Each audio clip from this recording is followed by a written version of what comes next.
Selamat pagi semuanya. Perkenalkan, saya Dwi dari Klop yang akan menjadi moderator yang memandu jalannya sesi webinar kali ini. Nah, teman-teman, selamat datang di webinar ini. Webinar ini merupakan bagian dari event Ready Set Rise yang diselenggarakan oleh Klop dan Growth Center by Kompas Gramedia. Untuk teman-teman yang belum tahu apa sih Klop dan Growth Center itu, dia akan jelaskan sedikit ya. Jadi Klop adalah sebuah platform online yang bertujuan untuk membantu generasi muda dalam menemukan karir yang tepat buat mereka. Dan Growth Center by Kompas Gramedia adalah sekumpulan praktisi di bidang HR yang membantu organisasi untuk tumbuh dan berkembang. Nah, Ready Set Rise ini berlangsung selama 4 hari, Klobers, dari hari Rabu kemarin 30 September sampai hari ini, tanggal 3 Oktober 2020. Tujuannya buat apa? Tujuannya untuk memberikan semangat kepada teman-teman semua dalam menghadapi kegalauan dan kebingungan dari situasi saat ini yang penuh dengan ketidakstabilan, ketidakpastian, kompleksitas, dan juga ambiguitas. Nah, selain rangkaian webinar, teman-teman bisa ngapain aja di event Ready Set Rise. Kalian bisa juga melamar pekerjaan, lebih dari 200 lowongan pekerjaan dari berbagai perusahaan di Indonesia. Asik banget ya buat kalian yang cari kerja. Habis ikut sesi webinar ini langsung aja ke websitenya klop.id/readysetrise dan kulik-kulik kalian bisa ngapain aja di situ. Silakan cari kerja, silakan ikut sesi webinar lainnya dan bisa beli konten belajar dengan harga yang menarik selama event Ready Set Rise ini. Nah, semoga event Ready Set Rise ini bisa menjadi starter kit bagi teman-teman untuk start stronger, do better, dan go further, tidak hanya dalam karir, tapi juga dalam kehidupan sehari-hari. Dwi juga mau mengucapkan terima kasih kepada Tanoto Foundation dan Pegadaian sebagai sponsor utama, kemudian kompas.com dan kompas.id sebagai bagian dari Kompas Gramedia, sebagai media partner, dan semua pihak yang telah mendukung terselenggaranya event Ready Set Rise ini. Terima kasih juga kepada Jovi yang telah mendukung terlaksananya sesi webinar kali ini. Baiklah teman-teman, sebelum kita mulai sesi webinarnya, Dwi mau menjelaskan ada 3 fitur di Zoom webinar teman-teman semua. Silakan dilihat di bagian bawah. Ada 3 fitur yang dapat kalian manfaatkan selama sesi webinar ini berlangsung agar dapat berjalan lebih interaktif dan juga lebih lancar. Nah, yang pertama ada fitur raise hand yang gambar tangan. Dapat digunakan untuk memberikan notifikasi kepada moderator dan pembicara. Kemudian ada fitur chat yang dapat teman-teman manfaatkan untuk menyapa Dwi sebagai moderator, menyapa speakernya kita juga nanti, ataupun menyapa panelis, ataupun menyapa peserta lainnya. Nah, jika ada kendala teknis yang teman-teman rasakan selama sesi ini berlangsung, seperti suaranya kurang terdengar jelas. Nah, itu bisa dikomunikasikan juga melalui fitur chat ya. Dan yang ketiga ada fitur Q&A. Ini dapat kalian gunakan, jadi selama kalian mendengarkan sharing session bersama dengan speaker kita nanti, jika ada pertanyaan, silakan kirimkan pertanyaan kalian langsung melalui fitur Q&A. Karena nanti setelah sharing session dengan speaker kita akan menjawab pertanyaan yang sudah kalian kirimkan langsung nih. Oke? Baiklah, setelah menjelaskan tadi berbagai fitur yang bisa teman-teman manfaatkan, Dwi mau coba dulu nih. Teman-teman sekalian boleh banget dong yang udah nggak sabar ikut sharing session bersama dengan speaker kita hari ini, boleh raise hand-nya dong. Mau tahu kalian sudah seberapa ready, udah excited banget. Oke, terus. Ya. Wah, oke teman-teman, thank you banget. Sambil raise hand, juga kepo banget sama Klober semua yang join di sesi webinar hari ini. Asalnya dari mana aja, dan kegiatannya lagi ngapain aja sih? Silakan komen ya di fitur chat. Oke? Itu selalu kepo loh sama teman-teman semua yang hadir di sesi webinar. Biar kita lebih kenal lagi gitu, lebih dekat. Oke. Baik. Iya, selamat pagi Nadine. selamat pagi. Kemudian salam kenal dari Padang, halo Suadi. Dan ya ada Feby dari mana lagi nih? Dari Surabaya, dari Padang, Banjarmasin, dari Sabang, Bali, Bandung, Depok, Samarinda, Makassar, Pekanbaru. Wah, oke, ada mahasiswa juga nih. Hasya, halo Hasya. Asal Bandung, kemudian dari Tangerang. Oke. Oke, dari Pontianak juga. Ternyata ini ya dari Sumatera, Jawa, Kalimantan, Sulawesi, semua ada di sini. Senang banget ketemu sama teman-teman semua hari ini. Tanpa berlama-lama lagi, kita akan berkenalan ya. Iya, sebelum berkenalan dengan speakernya kita, Dwi mau mengingatkan lagi topik hari ini ada apa, teman-teman semua. Hari ini kita akan membahas mengenai understand your personality, optimize your potential. Apa aja sih yang akan teman-teman dapatkan dari sesi webinar kali ini? Ada 3 poin penting. Yang pertama, memahami kepribadian menggunakan instrumen MBTI. Ada extrovert, introvert, sensing, intuition, thinking, feeling, judging, and perceiving. Kemudian bagaimana sih mapping kepribadian, tipe kepribadian teman-teman dengan karir yang sesuai. Kemudian bagaimana menciptakan relasi yang kuat terhadap pimpinan, rekan kerja, dan bawahan dengan mengacu kepada hasil MBTI-nya teman-teman. Seru banget ya. Ini biasanya banyak banget yang kepo tentang kepribadian, kemudian gimana sih kita mengaplikasikannya terhadap karir kita. Oke. Karena topiknya udah menarik banget, kita langsung aja kenalan sama speakernya kita. Ada siapa hari ini? Ada Kak Natali Ardianto. Baiklah, untuk teman-teman yang belum tahu siapa Kak Natali, kita kenalan dulu lebih dekat ya. Dan siapa sih Kak Natali ini? Adalah seorang serial entrepreneur, pebisnis nih. Dan juga prominent leader dalam industri startup di Indonesia. Mendapatkan awardee sebagai Most Intelligent CIO dari CIO Awards 2015 dan juga Best CIO 2015. Nah, Kak Natali ini telah menjadi founder dari 5 startup, yang mana 2 diantaranya sukses banget. Yang pertama ada urbanesia.com, kemudian ada juga tiket.com. Wah, siapa nih yang nggak tahu tiket.com? Dan juga Urbanesia. Semuanya tahu ya, keren banget nih. Nah, Kak Natali juga menjadi CEO dari PT Indo-Pacific Teknologi Medika Indonesia yang memanage 2 aplikasi. Jadi ada 2 produk, yaitu Jovi dan LifePack. Nah, Jovi apa nih teman-teman? Jovi adalah pusat vitamin dan suplemen terlengkap dan terpercaya yang menyediakan layanan konsultasi gratis dengan nutrisionis untuk menyesuaikan kebutuhan nutrisi personal kita. Jadi masing-masing dari kita bisa konsultasi gratis nih sama nutrisionis dari Jovi. Kemudian ada LifePack juga. Nah, LifePack adalah apotek digital yang hadir dengan tujuan untuk mempermudah masyarakat dalam menebus resep obat yang dapat diakses secara online dengan praktis, aman, dan nyaman dari rumah. Nah, kedua apps ini bisa teman-teman dapatin dari Google Play Store dan juga App Store. Ini relate banget ya sama situasi yang kita hadapi saat ini. Jadi untuk masalah kesehatan, karena juga lagi situasi pandemi, kita bisa aksesnya via online gitu, teman-teman.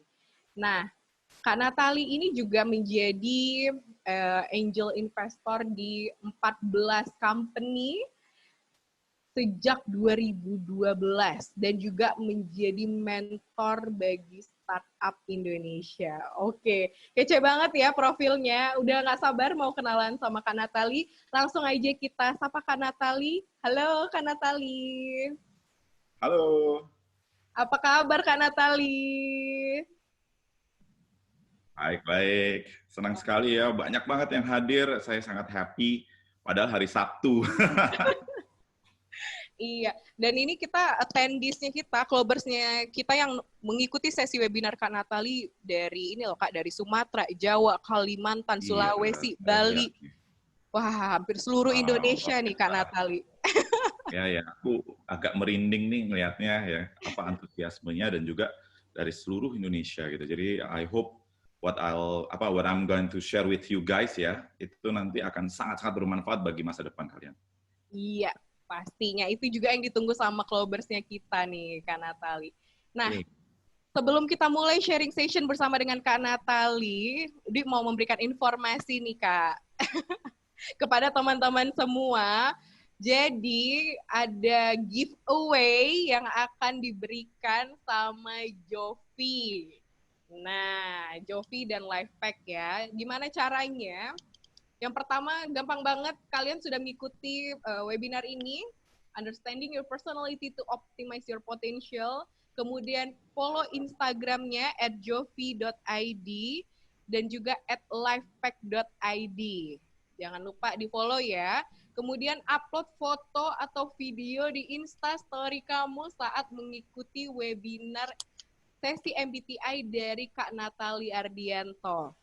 Nah, setelah kalian upload, jangan lupa juga di tag Instagramnya @jovi.id dan @lifepack.id.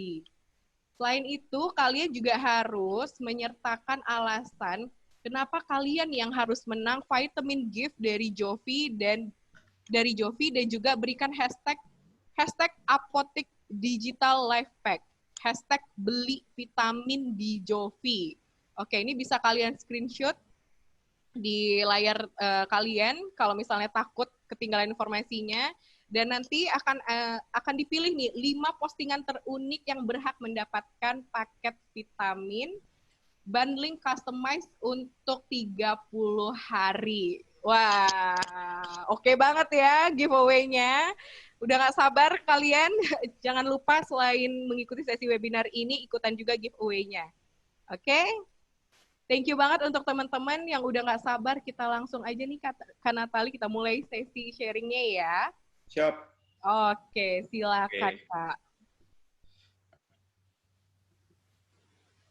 Alright. Udah kelihatan ya semuanya? Kelihatan, Kak. Thank you so much atas waktunya.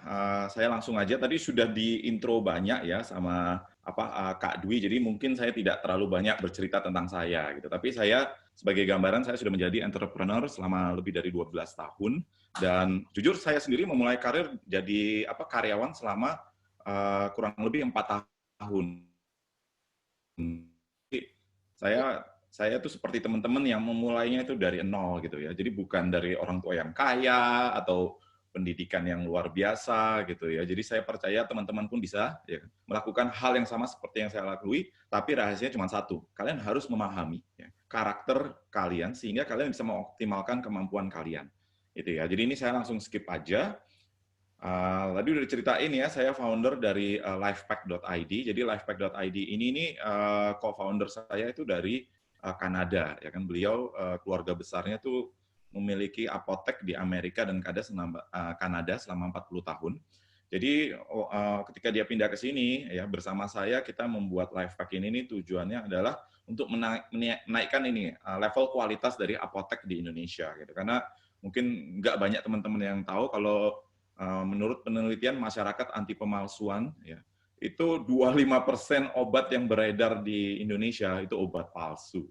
25%. Jadi bayangin, itu banyak banget. Jadi kalau kalian mungkin pergi ke 4 apotek, kemungkinannya satu apotek itu kalian beli obatnya adalah obat palsu. Gitu. Jadi ini something yang kita sangat concern dan harapannya adalah dengan Lifepack, kalian dengan PD ya beli obat karena kami sendiri tidak pernah membeli obatnya itu dari tempat yang tidak jelas gitu. Kita belinya itu dari PBF namanya, Pedagang Besar Farmasi, yaitu distributor yang ditunjuk langsung oleh pharmaceutical company. Ya, dan yang kedua adalah Jovi.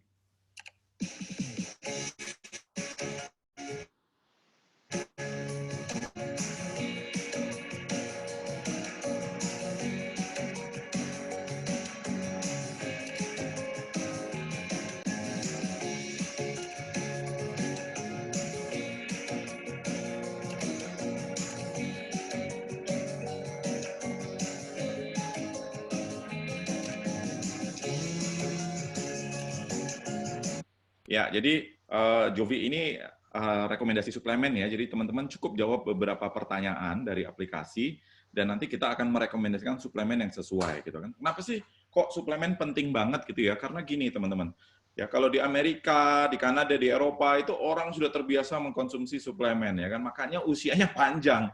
Ya kan kayak omega 3 itu tuh mengandung fish oil ya kan. Nah, fish oil itu tuh kalau orang-orang Jepang itu sangat sering mengkonsumsi, makanya rata-rata ya usia orang Jepang itu hampir 90 tahun ya kan. Sedangkan kalau kita di Indonesia tuh rata-rata masih 70 tahun gitu. Jadi kenapa? Karena fish oil itu tuh agak sedikit mengencerkan darah sehingga pikiran jadi encer, ya jernih, ya kan, dan nggak gampang pikun dan seterusnya gitu ya. Dan itu tapi harus dilakukannya semenjak kecil gitu, karena kalau sudah tua baru mulai minum suplemen itu sebenarnya tidak ada gunanya gitu ya. Karena itu penyakitnya itu namanya penyakit degeneratif, jadi penurunan fungsi tubuh. Ya kalau fungsi tubuh udah turun ya nggak bisa dinaikin lagi, ya kan, hanya bisa dipertahankan gitu ya. Jadi Jovi, oke.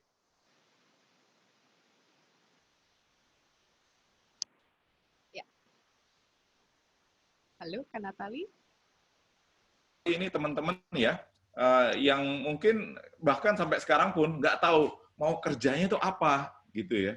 Jadi yang terjadi adalah ngelamar semua posisi ya kan, terus berharap ya Tuhan semoga ada yang mau ajak interview ya kan. Setelah di interview ternyata dibilang nggak cocok gitu kan, dan seterusnya gitu. Jadi kunci utamanya adalah memahami diri kalian sendiri. Nah, kalau saya sendiri menggunakan instrumen itu namanya MBTI gitu. Nah, mungkin teman-teman nanya ya kan, ini Pak Natali ngapain sih ngomongin MBTI? Emangnya Bapak ini siapa gitu kan? Jujur saya bukan expert MBTI ya. Expert MBTI saya adalah istri saya. Jadi dia MBTI certified trainer ya kan. Dia juga psikolog konseling gitu. Jadi memang saya belajar banyak banget dari beliau ya kan, dan ilmu yang saya dapatkan itu tuh saking bagusnya itu saya coba implementasi dan efeknya luar biasa. Gitu. Jadi saya harap apa yang saya sharing ini nih akan banyak sekali yang pengalaman-pengalaman aktual gitu. Jadi pengalaman sebenarnya. Mungkin satu pertanyaan dulu gitu dari teman-teman. Apakah teman-teman sudah pada tahu apa itu MBTI ya, Myers-Briggs Type Indicator? Boleh tulis di chat ya, apa ya atau tidak. Kalau ya berarti kalian udah pernah tahu tentang MBTI. Ya.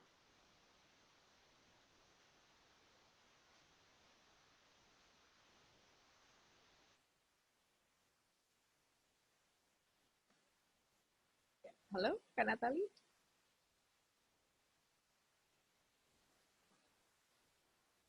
Halo. Halo. Kok putus-putus? Oke, suara sama videonya putus. Ya, teman-teman boleh di komen yang putus apakah koneksi dari Kak Natali atau koneksi dari Dwi? Iya, kayaknya koneksi dari Kak Natali ya. Iya, maaf ya, putus ya. Iya, putus Kak Natali. Ya nih internetnya di sini nggak terlalu bagus gitu. Gak apa-apa. Tadi sampai di Kak Natali Alright, minta lanjut ya. minta Clubbers komen tuh di fitur chat. Mereka banyak yang udah tahu tentang MBTI nih, Kak. Oke, Kak Natalinya ada hadir bersama kita? Ya, Iya, iya, kembali lagi. agak nggak stabil internet. Oke, lanjut ya. Iya, silakan, Kak. Oke, ya. Jadi tadi saya sudah lihat beberapa chatnya. Sebentar saya buka lagi chatnya. Oke, ya tadi Eva sudah tahu dan belum ya terus ya. Oke, banyak yang tahu dan banyak yang nggak tahu. Mungkin saya agak lebih sedikit banyak ini ya sharing tentang basicnya juga gitu.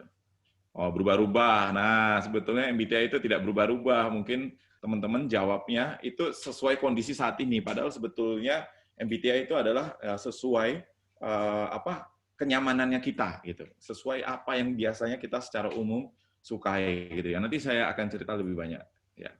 Oke, lanjut ya. Jadi MBTI ini istri saya Halo kakak. Nanti kalau ini saya lagi di audit gitu, jadi kalau saya salah nanti dia akan negur ya. Oke, jadi ini ya, asah kelebihan Anda. Jadi gini, dengan MBTI nanti kalian tahu kelebihan kalian tuh apa aja gitu ya. Nah, dan itu ya membuat kalian tuh menjadi above the average gitu. Nah, tapi kalau kelemahan itu kalian tutupi. Ya, jujur kayak saya sendiri, saya tuh orangnya introvert sebetulnya ya kan. Tapi karena saya tahu ya kalau saya introvert ya, malu-malu, tidak berani ngomong ke orang lain ya kan, atau malah karena males ya ketemu orang gitu, yang terjadi adalah ya nanti aku tidak akan menjadi seorang entrepreneur yang baik gitu kan, karena kan kalau level kalian tuh nanti level supervisor, manager atau direktur, itu tuh kemampuan komunikasinya yang penting ya kan, dan itu berarti kalian sifatnya harus seperti seorang extrovert gitu ya. Jadi nanti saya share lebih banyak ya. Nah, ini ada banyak ya, ENFJ ya. Nanti kita cerita lebih banyak lagi. Oke. Jadi mari ya kita eksplorasi. Nah, saya request-nya gini. Ya, nanti ini setiap kolom itu tuh namanya dikotomi, ya kan? Introvert, extrovert, sensing, intuition, thinking, feeling, judging, perceiving. Nah, dari masing-masing dikotomi itu teman-teman catat ya kalau yang belum pernah MBTI. Tapi kalau yang sudah pernah MBTI mungkin dicoba di compare ya, karena kalau tadi dibilang ada yang berubah-ubah itu tuh ingat kata kuncinya adalah mana yang paling nyaman gitu. Karena memang kayak saya sendiri kelihatannya ini kayak saya suka banget ya ngobrol ya kan, saya kayak orang ekstrovert ya, padahal sebenarnya saya introvert gitu ya. Karena habis acara ini biasanya saya harus istirahat, capek. Training ya Mas ya. Iya, mari ya kita explore. Nah, sekarang dikotomi satu, introvert atau extrovert ya kan. Jadi banyak orang bilang introvert extrovert itu yang satu pemalu ya kan, yang satu orangnya suka banget berteman dengan orang lain.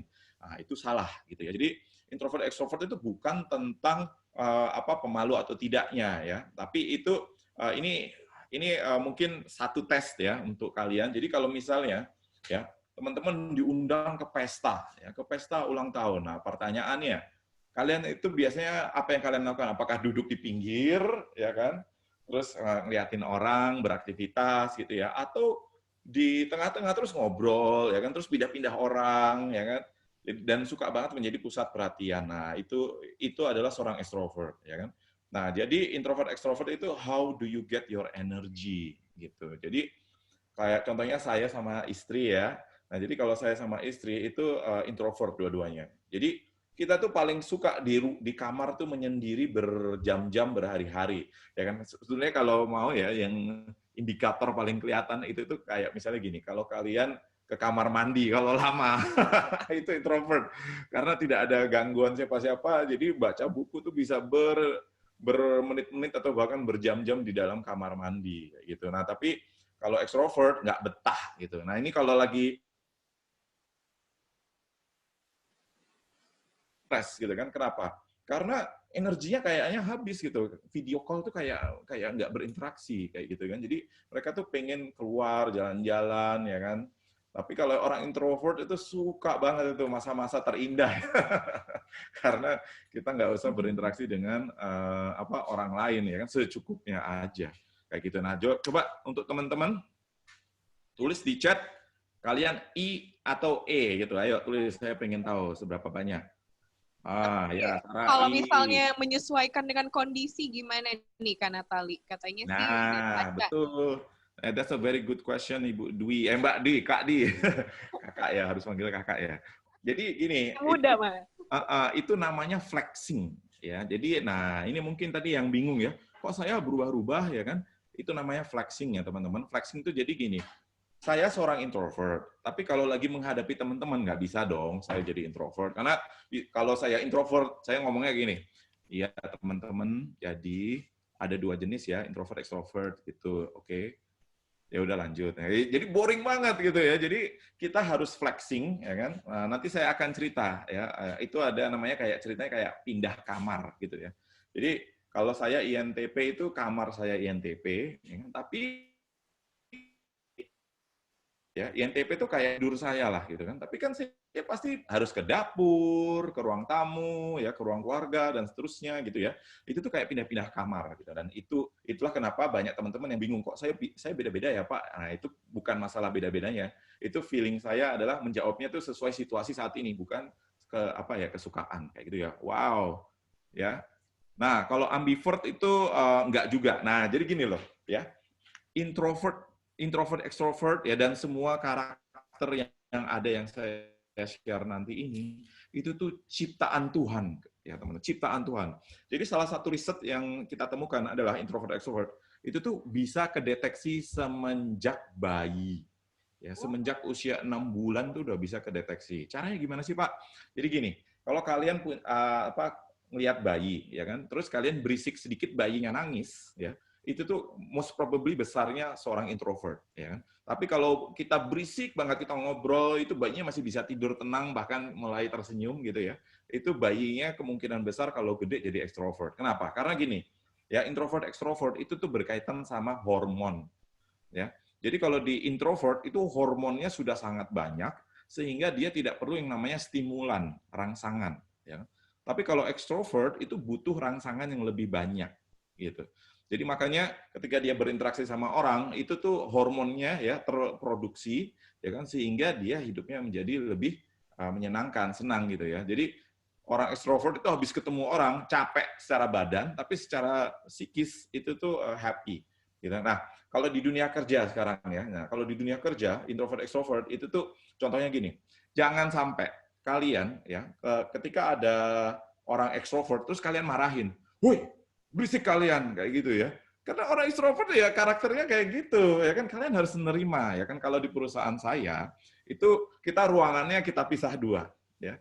Itu ruangan quiet namanya ruangan tenang, sebelahnya lagi itu ruangan ruangan berisik lah kayak gitu ya, ruangan loud gitu. Jadi para introvert yang mungkin rata-rata tuh engineer tuh rata-rata introvert, itu tuh sukanya ya di ruangan quiet ya kan dan cara deteksinya gampang guys. Pasti pakai headphone ya kan. Itu pasti introvert. Ya kan?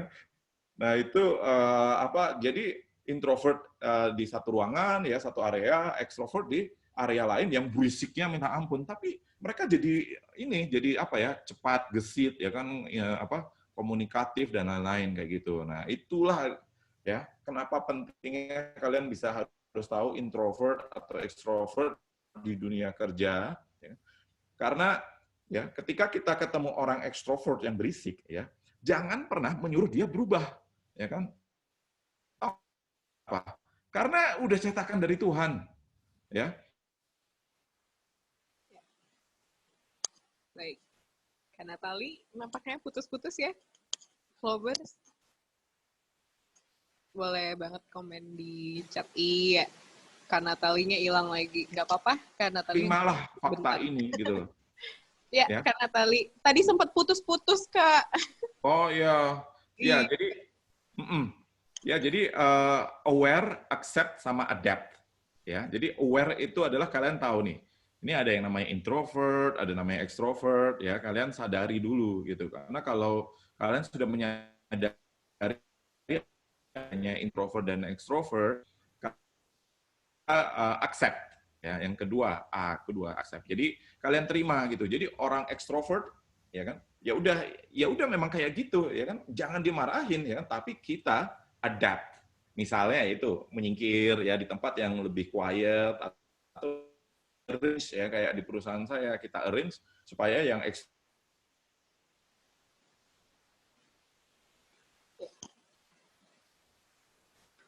Oke. Kak Natali, halo. Ya, teman-teman. Jadi kalau aktivitas sehari-hari ya, misalnya kayak misalnya suka ketemu sama orang ya kan, terus itu jadi berenergi ya itu extrovert ya kan. Intinya adalah cara mendapatkan energinya. Tapi kalau aktivitasnya kan bisa beda-beda ya kan. Semua orang suka musik kok gitu. Jadi itu bukan menentukan dia extrovert atau introvert. Tapi rata-rata introvert itu tuh biasanya ya punya earphone supaya nggak diajak ngomong. Gitu. Biar nggak diganggu ya, Kak ya. Iya, ngomong itu apalagi introvert dengan judging ya nanti ada nih tipe judging itu tuh nggak bisa diganggu. Wah. Oke, kita lanjut ya. Oke, lanjut Kak. Ya, catat ya teman-teman I atau E gitu. Lanjut. Nah, sekarang yang kedua. Wow. Ini dikotomi 2 dan 3 itu tuh menurut saya dikotomi yang sangat penting ya kan, karena ini berkaitan dengan pola pikir ya. Karena pola pikir ya, orang kalau udah berbeda ya kan outputnya pasti beda gitu ya. Nah, jadi ini ada sensing sama intuition. Nah, aku minta ya ke teman-teman tolong tulis nanti di chat ya. Ini ada video ya. Ada video.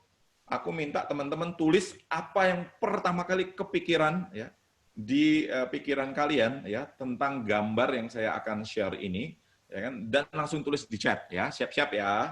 Semua di keyboard. Ya. Ya. Oke. Oke.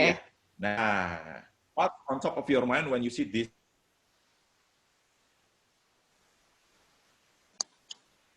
Ya, baiklah.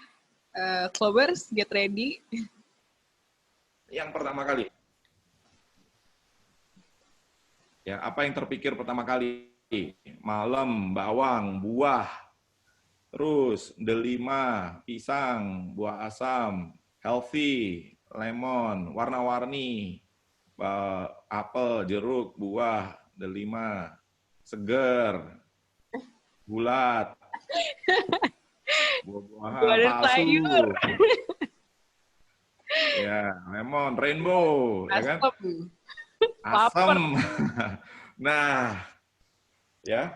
Jadi MBTI ya, itu ada dikotomi kedua namanya sensing sama intuition, ya kan? Apa sih bedanya sensing sama intuition? Itu perbedaannya adalah ya cara kita melihat informasi, melihat sesuatu, ya. Kalau orang sensing itu sebenarnya saya lupa nih. Kalau orang sensing itu tuh ya, dia tuh menggunakan kelima indera dia, gitu ya. Kelima indera dia untuk menganalisa sesuatu ya. Jadi apa yang dilihat, apa yang dibawi, apa yang dirasa ya kan, baik itu melalui perasa ataupun kulit gitu ya. Itu yang dia ini. Makanya tadi kalau kayak misalnya merah ya kan, buah gitu kan. Itu tuh kemungkinan besar sensing ya. Nah, kalau intuition itu tuh adalah opportunity-nya gitu atau kemungkinannya gitu ya. Jadi kalau tadi saya lihat tuh ada seger ya kan. Emang seger di mana ya seger gitu ya. Kalau orang sensing lihat itu emang iya, orang belum dirasain udah dibilang seger ya kan. Ada yang bilang asem lah. Mana nggak bisa dirasain, ini gambar doang kayak gitu. Vitamin. Nah, itu tadi ada yang bilang vitamin. Emang vitamin itu di mananya gitu. Jadi kalau orang intuition itu melihatnya lebih jauh bahkan ya. Saya pernah ngetes karyawan saya itu gambar kayak gini, tahu nggak jawabannya apa? Jawabannya tuh rumah sakit, ya kan? Kenapa jadi rumah sakit, Kak? Karena orang bawa buah-buahan tuh ke rumah sakit kalau lagi jenguk. Oh, ya. Oke. Jadi kalau orang sensing itu apa yang dia lihat dan apa yang dia lalui. Jadi dia akan memutuskannya berdasarkan apa yang dia lalui masa lalu dan masa kini. Kalau orang intuition itu dia mengambil keputusannya untuk apa yang mungkin akan terjadi di masa depan gitu. Jadi makanya kalau ini dilihat di karikaturnya ya, ada yang bilang I need to see more data, itu sensing. Ya. Kalau intuition, this looks like a great opportunity. Nah, dikotomi ini saya bilang tadi yang sangat sensitif dan penting. Kenapa? Karena ini yang sumber konfliknya paling tinggi, guys. Ya. Saya nggak pengen aku nakutin, ya. Tapi kalau kalian pacaran atau bahkan sudah berkeluarga, ya, kalau satunya sensing, satunya intuition, belajar MBTI.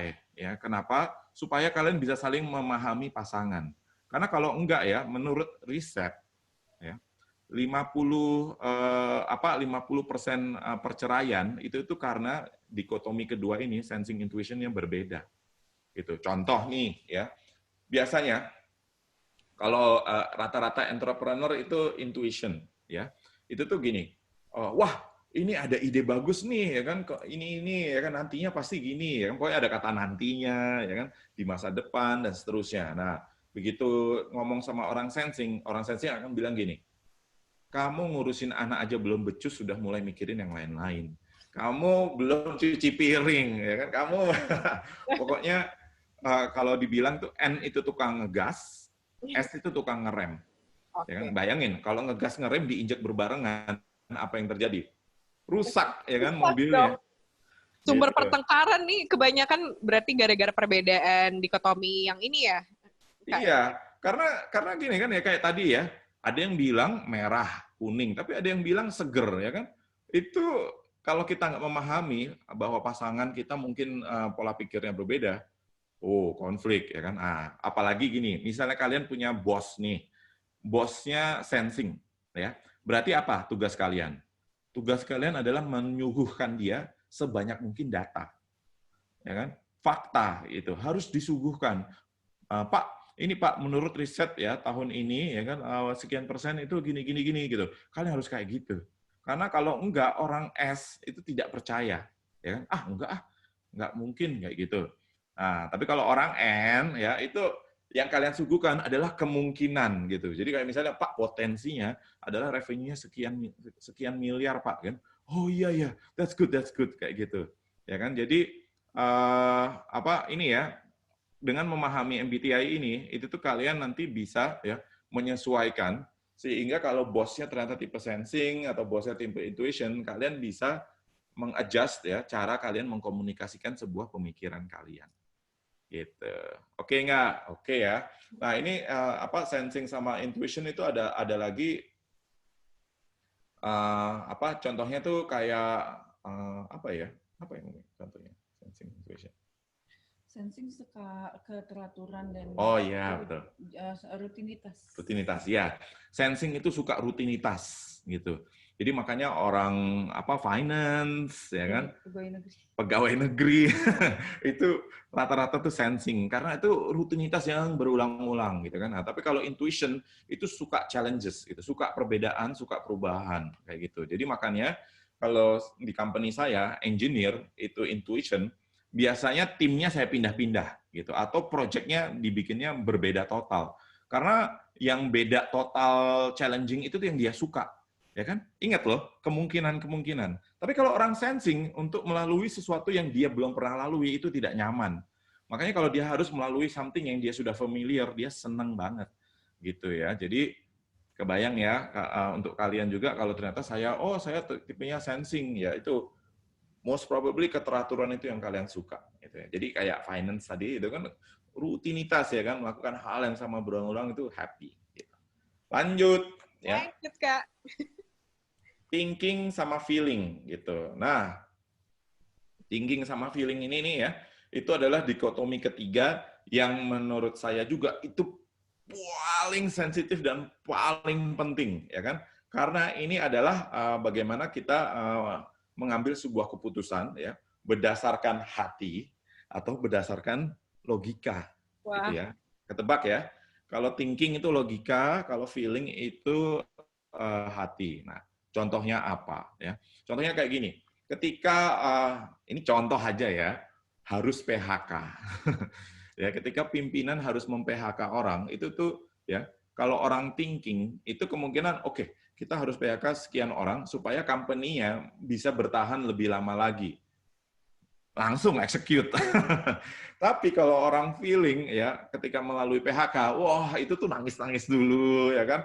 Khawatir, terus kita coba bikin kita coba cari cara lain dulu deh kayak gitu ya kan karena dia tuh put their empathy ya kan, put their feeling ya kan dan merasakan apa sih perasaan orang lain kayak gitu ya kan. Nah, ini ya. Jadi kalau empathetic, compassionate, accommodating, accepting, tender itu tuh karakteristik orang feeling.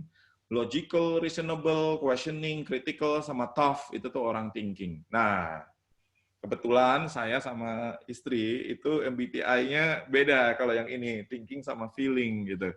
Jadi kadang ya, saya tuh ketika mengambil keputusan itu tuh banyak yang menurut istri saya tuh kok tega banget gitu ya, kok keras kayak gitu. Padahal kalau di saya makainya tadi yaitu logika ya kan.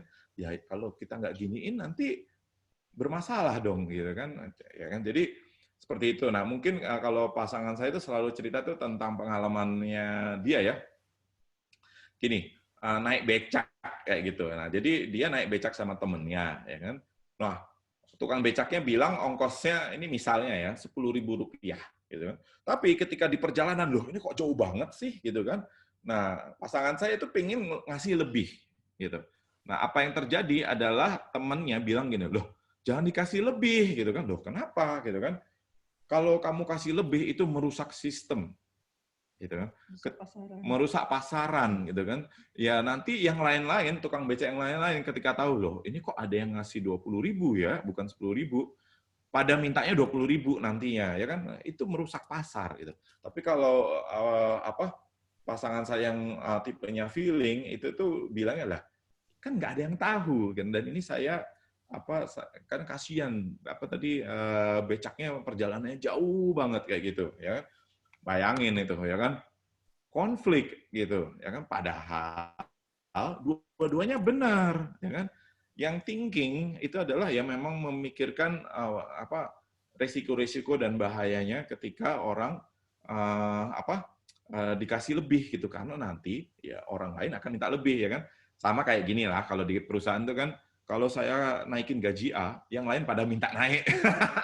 Gitu ya kan. Jadi orang thinking logikanya kayak gitu. Tapi kalau orang feeling, ya kan, ya dia kan udah kerja sama kita udah bertahun-tahun, masa sih nggak pernah dinaikin gajinya kayak gitu. Ya kan. Nah, itu tuh sumber konflik gitu. Nah, kita juga harus memahami pimpinan kita atau rekan kerja kita. Karena tadi itu ya, kalau kita tidak tahu bahwa orang ini orang thinking, ya kan, kok nggak mau ngasih cuma nambah 10.000 doang gitu loh. Kita gajinya jutaan, ngasih 10.000, emang ruginya apa sih? Tahu nggak pikirannya kita apa? Ini orang pelit kali, gitu. Waduh. Ya kan? Padahal bukan pelitnya, ya kan? Padahal karena dia logikanya, gitu. Ya, itu ya. Jadi mungkin untuk teman-teman coba ditulis deh, siapa yang T, siapa yang F, coba ditulis di chat. Berapa banyak? Hendrik thinking cowok, ya feeling, ya Irawan thinking. Ini Banyak banget. Dennis feeling ya. ya. Nah, jadi gini. Feeling ya Kak ya di sini kayaknya. Kalau pria, ya semua pria rata-rata itu 51% thinking, 49% feeling. Ya, jadi kalau untuk pria tuh sama rata, orang yang tipenya feeling sama orang tipenya thinking. Tapi kalau wanita itu 75% feeling, 25% thinking.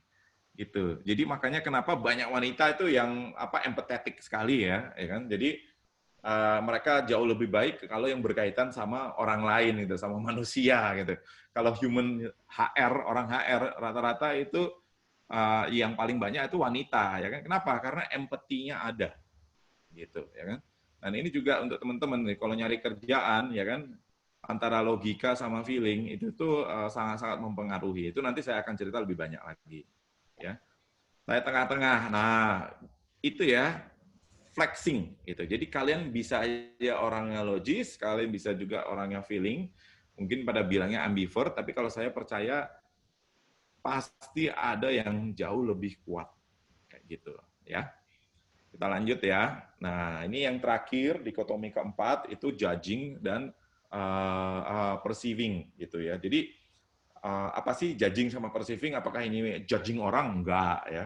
Jadi judging sama perceiving itu kalau saya ya yang simpulkan adalah gini. Pola pikir kita terhadap konsep waktu ya. Terhadap konsep waktu. Jadi maksudnya konsep waktu itu gini, ya. Kalau orang judging itu tuh konsep waktunya tuh clear, gitu, sangat jelas, gitu. Jadi ketika dia ada tugas itu tuh dia sudah menyiapkan, gitu kan. Oke, hari ini aku akan ngerjainnya ini, ya kan. And then mereka mencoba untuk menyelesaikannya tepat waktu atau bahkan early, gitu. Tapi kalau perceiving, konsep waktunya blur, gitu. Jadi kayak saya ya, jujur aja saya tuh hari ini dikasih deadline untuk submit slide-nya tuh minggu lalu sama panitia. Itu tuh aduh susah banget, berat banget, nggak bisa karena biasanya tuh saya ya bikin slide itu jam 1 pagi. Bikin slide 1 pagi. Ya, Kak, ya. Karena gini, Karena selama menunggu deadline itu pikirannya kemana-mana. Nanti aku mau bikin slide-nya kayak gini, mau kayak gini, mau kayak gini, kayak gitu kan. Jadi itu ya starting to think about it, ya kan. Terus oh iya deh, udah jam segini ya kan. Baru malam-malam bikin udah ngebut, gitu ya kan. Nah jadi ya kalau di istri saya plesetannya J ya itu adalah joy of closure. Jadi menyelesaikan sesuatu itu membuat orang J itu bahagia. Gitu. Tapi kalau P, perceiving, itu procrastinator. Jadi kalau saya sama pasangan itu juga kebetulan dikotomi. Oke, Kak Natali, halo? Iya, ini Mati gitu kan. Oke, Mami, nanti ya. Langsung. sempat terputus tadi Kak Natali. Oh ya, nah ini ya, jadi istri saya dan saya itu beda dikotomi gitu. Jadi kalau saya perceiving, ya kan, procrastinator, istri saya ini judging gitu. Jadi dia tuh yang suka on time kayak gitu ya. Jadi ketika misalnya istri saya ya bilang ke saya, Daddy itu lampunya mati, tolong diganti ya, gitu kan.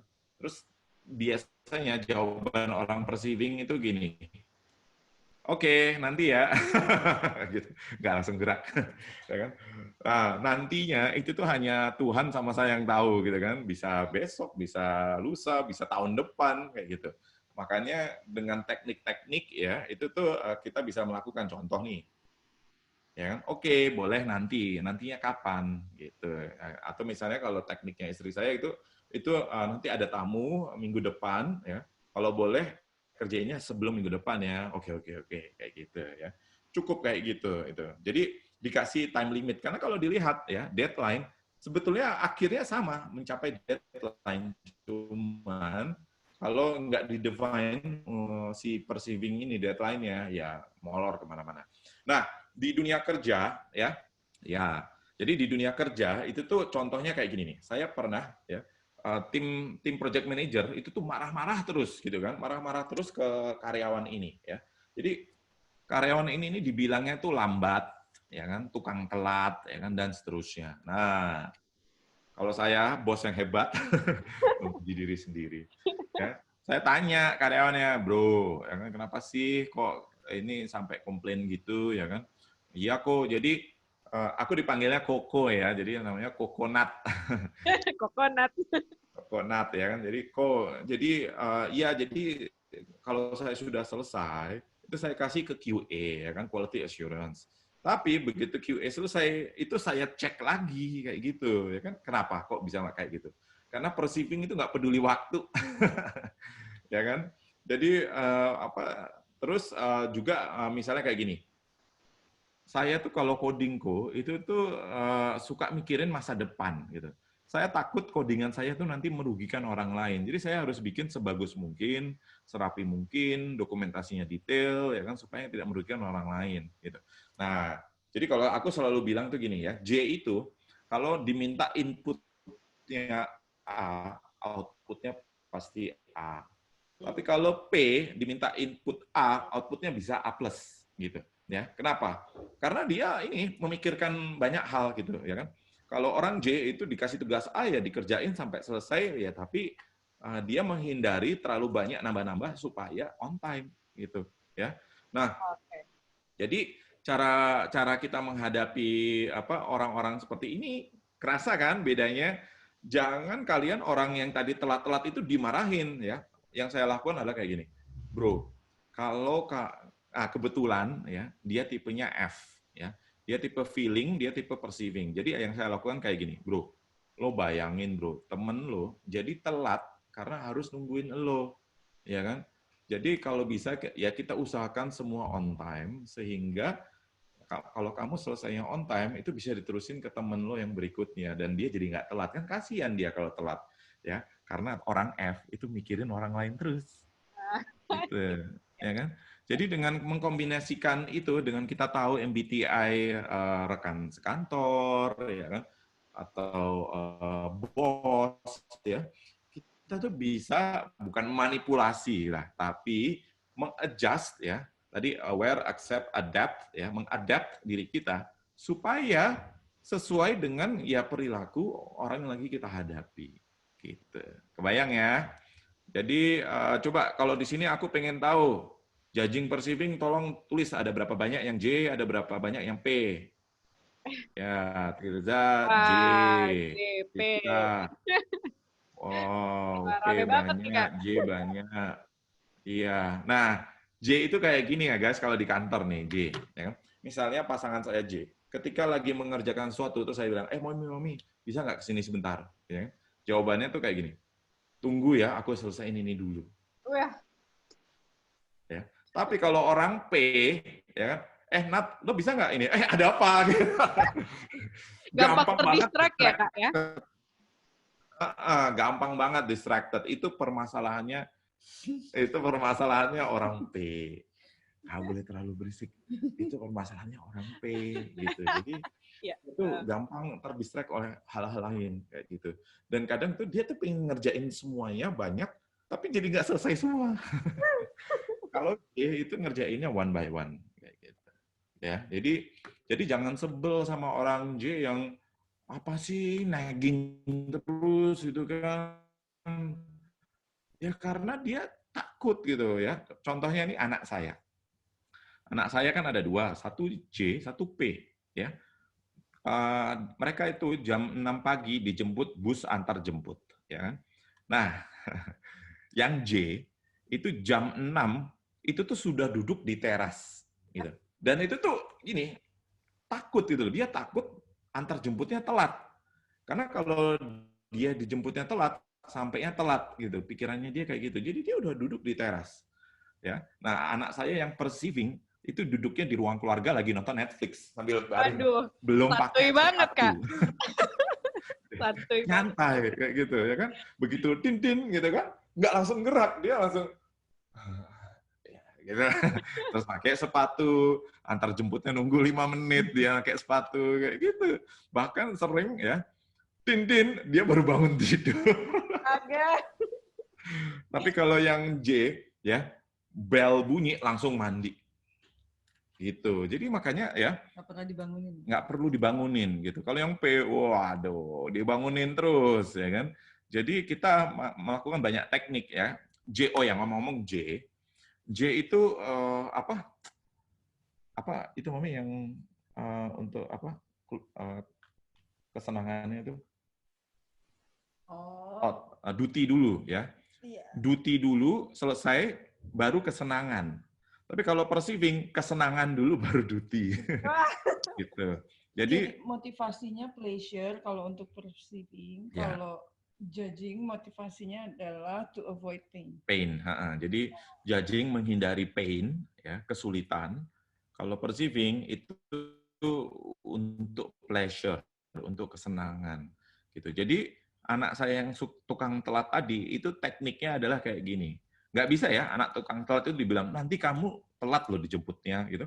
Nggak peduli, nggak ngefek, gitu kan. Tapi kalau kita bilang kalau kamu bangun on time selama 5 hari, nanti hari Sabtu kita jalan-jalan belanja alat tulis gitu di Gramedia karena dia suka banget alat tulis ya kan. 5 hari berturut-turut nggak pernah telat kayak gitu. Jadi bangunnya nggak perlu dibangunin gitu karena kenapa? Karena dia pengen pleasure-nya itu gitu ya. Jadi untuk teman-teman ya nanti kalau mungkin udah berkeluarga juga ya kan, lihat anak bangunnya susah, jangan dimarahin. Karena itu memang udah karakter cetakan Tuhan ya. Cari teknik supaya dia ya objektifnya adalah pleasure. Karena kalau dia nanti kamu telat loh, itu pain ya kan, dan orang perceiving nggak peduli pain. Gitu.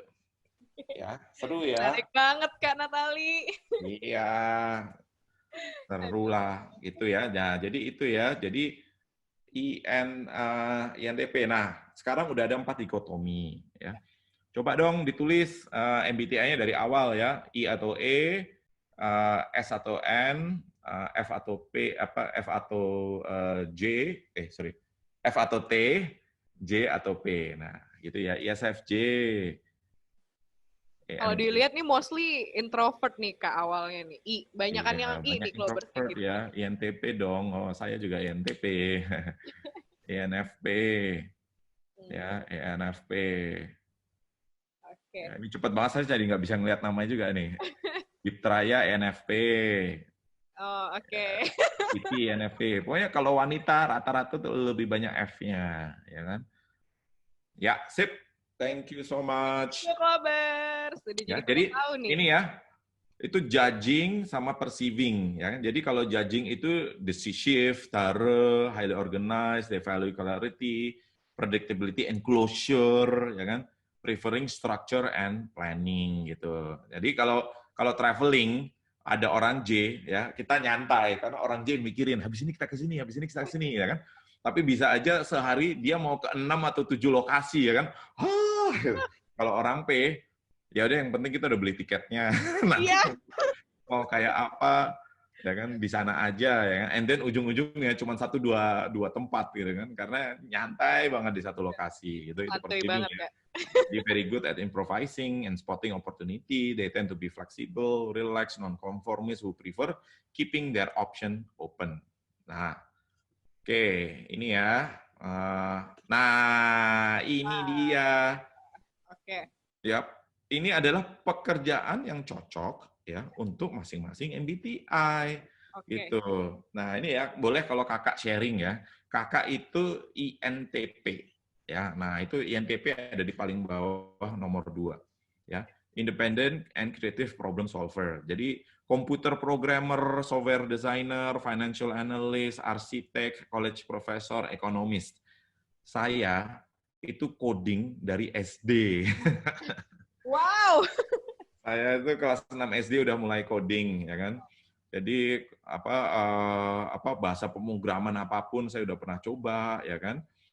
Itu jadi saya tuh Chief Technology Officer selama 11 tahun. Jadi menurut kalian, saya sesuai nggak dengan MBTI saya?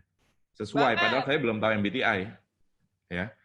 Jadi makanya ketika saya menjadi engineer, ya, saya jadi komputer programmer, saya menjadi orang yang sangat jago di bidangnya, gitu, ya. Istri saya apa istri saya? MBTI-nya? Apa yo? Ayo. Aduh, aku dites Ayo, nih. apa yo?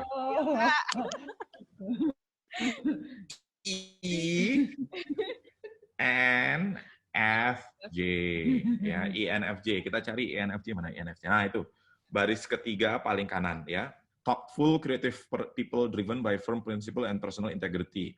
Therapist, mental health counselor, social worker, HR diversity manager, organizational development consultant, customer relation manager. Istri saya adalah konselor. Ya, dia MBTI trainer, ya kan, psikologi konseling. Masuk nggak? Masuk dong. Logik banget. And then she become a very very great counselor gitu, ya kan. Jadi untuk teman-teman tadi, ya kan, coba diperiksa deh apakah ya ini ya pekerjaannya itu sesuai dengan diri kalian. Nah, ada tapinya. Ingat yang tadi saya bilang, ya kan, kita bisa flexing kok gitu ya. Saya orang introvert, tapi kalau saya mau jadi pemimpin, leader yang baik, saya harus menjadi extrovert ya. Jadi INTP tadi, saya flexingnya jadi apa? ENTP. Coba kita lihat ENTP, itu paling bawah kiri ya. ENTP, nomor 1 apa? Entrepreneur. 2 real estate developer, 3 advertising creative director, marketing director, political consultant.